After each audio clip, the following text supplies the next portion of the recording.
Hey guys, and welcome back. Well, it took 18 years to finally find out what happened to Natalee Holloway, an Alabama high school senior who disappeared 18 years ago in Aruba during a class trip on May 30th, 2005. Yes, and that man who is responsible for her disappearance and death, Joran Sloot, admitted that he brutally attacked the American teenager on a beach in Aruba, bringing a close to a case that has fascinated the American public since she vanished in 2005.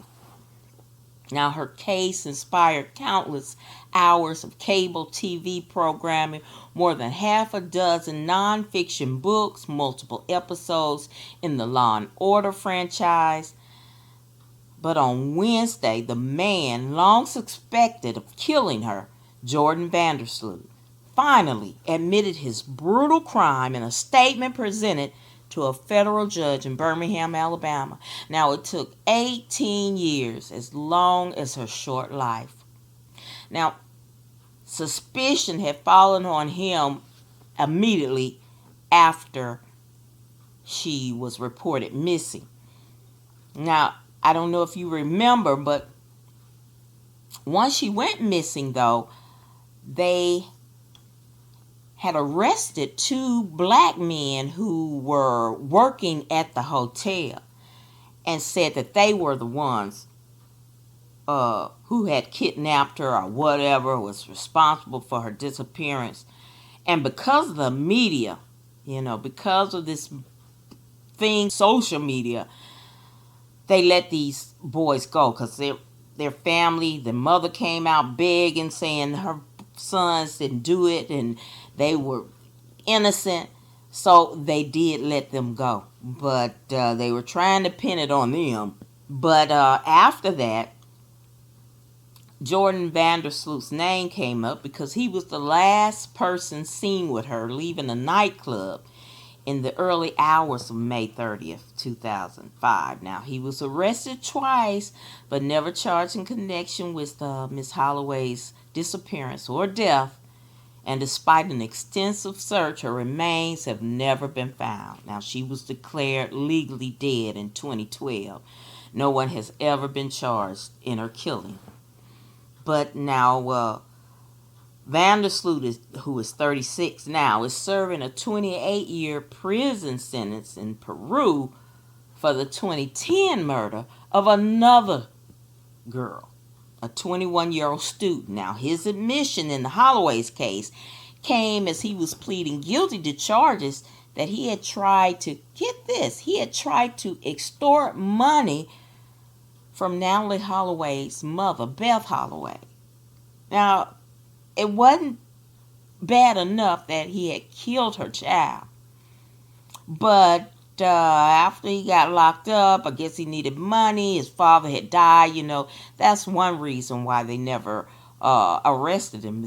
His father had much power in Aruba on this island, and they kept him out of jail. But long after his father passed, and he did this in he was in Peru when he killed this girl. So, but after he got arrested, get this, he calls Natalee Holloway's mother, Beth, and tries to extort money from her, telling her that he demanded $250,000. If she gave him $250,000, he would tell her where her daughter's remains were. Isn't that something? But she did. She gave him $25,000, and this, in exchange, this was extortion, which he got charged with extortion. Now, after the extortion charge, in exchange for a 20-year sentence for charges of the extortion and wire fraud, Sloot agreed to provide full, complete, accurate, and truthful information about the disappearance of Natalee. Now, documents released on yesterday by the U.S. District for the Northern District of Alabama as a part of the plea agreement included in this count for the first time what happened that night in Aruba, the Caribbean island nation and former Dutch colony where Sloot was living at the time. Now, this is what he said. He described brutally attacking Natalie on the beach after she rejected his sexual advances. Now, he described wanting to be dropped off with Miss Holloway, a distance from the hotel where she was staying with more than 100 recent graduates of Mountain Brook High School in Alabama. So he might still get a chance to be with her. Now, he said they began kissing while lying on the beach, but she refused his sexual advances. When he persisted, she kneed him in the crouch, and he kicked her extremely hard in the face. Now, at that point, he said she was possibly even dead, but definitely unconscious.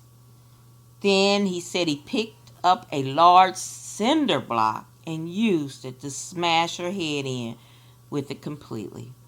Now, he brought her to the ocean's edge in a half pool, half walk, wading up water up to his knees, and he pushed her into the water and then walked home.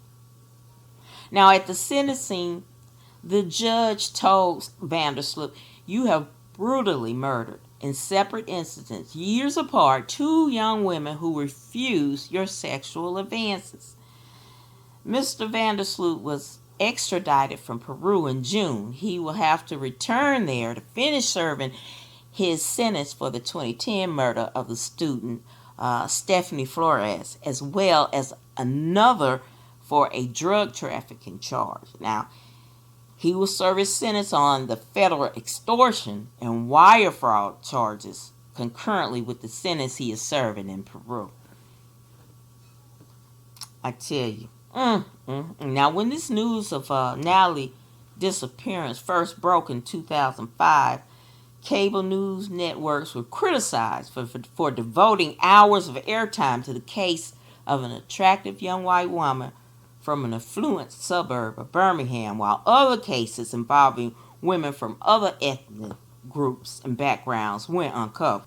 But the public fascination continued. A Lifetime movie titled simply Natalee Holloway set a ratings record for the network in 2009, and other TV movies and true crime productions followed, including one, Vanished with Beth Holloway, hosted by Natalie's mother.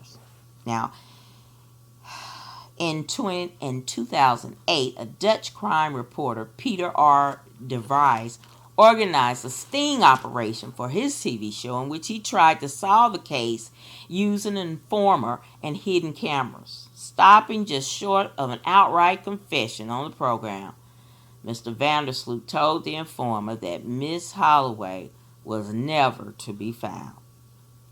Now, speaking to reporters after hearing on Wednesday what happened to her child, Beth Holloway said that her daughter, who vanished days after her high school graduation, would now be 36 years old.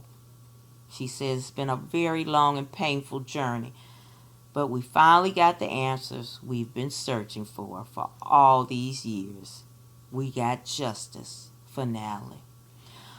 Man, guys, that is so sad. I tell you, that is so sad. I mean, I could only imagine what this woman have went through for 18 years, not knowing what happened to her child. Well, I hope this gives her some closure. And I tell you, I'll be praying for the family. I hope you will be too, because she's still going. I mean, even though she got the confession, got what happened to her child, it won't bring her back. And it's just like reliving the whole thing. I'm sure it's just like reliving the whole thing over again. And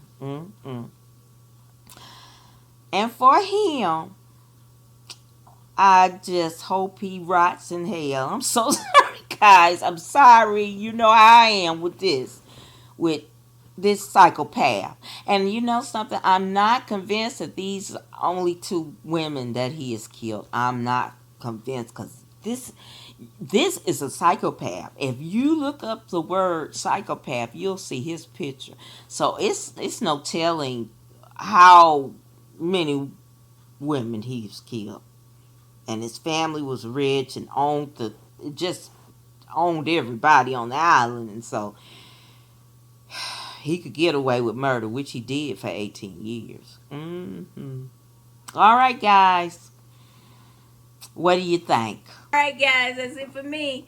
Thank you so very much for watching, and I hope you will like, share, and subscribe to my channel. And as always important, be blessed, y'all.